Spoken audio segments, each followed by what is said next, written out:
Hey everybody, what's going on? Hellmite here, bringing another video from Grab the Lantern. Today, the patch notes for patch 13.6 have been posted, which means it's time for us to go through the top 5 changes of this week's patch and let you guys know what you can be looking forward to in the coming weeks. 13.6 has a bunch of really exciting and interesting changes, not least of which is our newest champion, so let's go ahead and start there with the number 5 change on this week's patch, which is the release of Milio, the Gentle Flame. I think Milio is a very... I don't want to say bog standard support. I think he does have a lot of interesting tools at his disposal, but a lot of what he does feels very traditional enchantery, which is to stay in the backline to buff and support your carry champions. I think Milio, though, has some very interesting tools, as mentioned before. The range increase on Cozy Campfire, in addition to the cleanse on his ultimate, are very big tools that he'll have at his disposal, and while I therefore think that it's going to take a little bit of time for Milio to figure out what he wants to do with his life, I think he's going to be very strong when players finally do figure him out. Moving on to the number 4 changes, these are the Aurelion Sol nerfs. Now, Aurelion Sol has been drawing a lot of attention of late. The jury's still out on whether or not he's too strong or too weak, but he's getting nerfed in this patch regardless. That said, these nerfs are not very hard. The cooldown being normalized in Singularity to 12 seconds at all ranks hurts him a little bit, but not an extensive amount as I would expect. Finally, the Falling Star and Skies Descend nerfs are a little nice. Aurelion Sol will get fewer Skies Descending across an entire game, as well as the CC durations and ranges on these abilities also being reduced. That's fine, but this is more of a love tap than anything else. I think Riot are also unclear if he's too strong or too weak still, and so generally speaking, I think they erred on the side of caution when it came to Aurelion Sol. He's going to be almost as strong as he was on live right now, but a couple of the bits of his power have been toned back by a little bit here.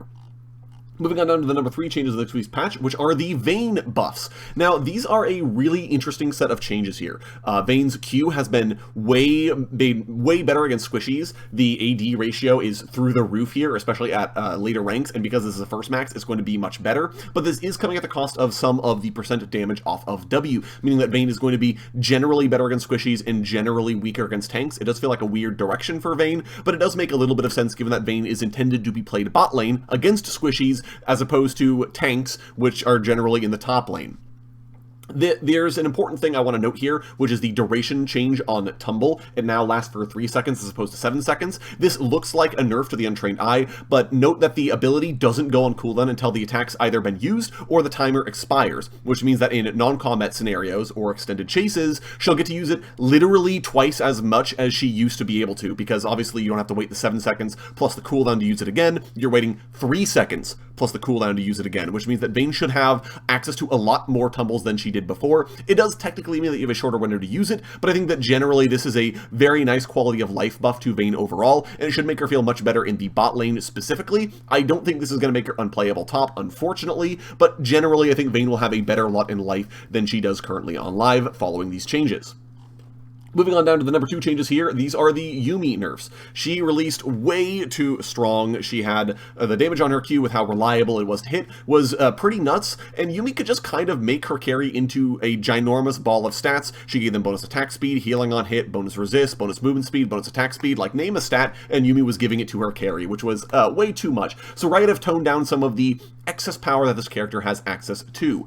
They have made her Q significantly more punishing to miss because the mana cost is significantly increased at maximum rank, and the missile speed is also decreased by a significant amount. This also limits the range on the ability, so Yuumi has less range on Q, it travels slower, and it costs more mana, meaning that if she misses it, or it's dodged, it's a lot more punishing to her. This is compensated for a little bit by the cooldown being normalized to 6.5 seconds at all ranks, but generally speaking, this is a nerf to Yuumi's Q, and she no longer has a bonus for her best friend while ulting, which in this case means the bonus resist, so her carry will still remain generally pretty killable while her ultimate is ticking. I think these are great places to hit Yuumi. She will definitely be weaker, but I don't think this makes her unplayable by any stretch of the imagination. Finally, I want to talk about the ADC runes and item nerfs. Now, AD carry is literally the best role in the game right now. If you haven't heard, marksman at 2 items immediately becomes the best champion on your team, period, and even before then, they end up being very, very strong. Riot aren't completely reverting those changes, which I think isn't going far enough then, but they are at least toning back some of the extraneous power that marksmen have had. Bloodthirster's shield is much weaker, and it now scales, it starts scaling at level 8, which is a little bit nicer, but it does make it significantly weaker in the early stages of the game if you rush it. And Devori Quick Blades has less of the remaining cooldown reduction on it if you build it second. Additionally, Legend Bloodline and Lethal Tempo, both of which are sort of the be-all, end-all options for Marksman right now, are being nerfed as well. I fully expect Legend Bloodline to be removed at some point in the game because Riot historically have issues balancing in-lane sustain, and that's exactly what Legend Bloodline gives. And Lethal Tempo is also being made weaker because auto-attackers right now, just the meat grinder AD carries like Xayah and Sivir, are very strong with it and very good users of this rune. So AD carries will be weaker overall, systemically.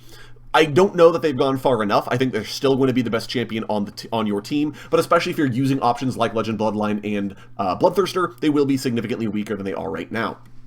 And that's going to be it for me today, guys. Those are the top 5 changes on patch 13.6. You'll have to let me know what you're most excited for down in the comments section below. I know for many of you, this is going to be Milio releasing, but like I said, you guys will have to let me know.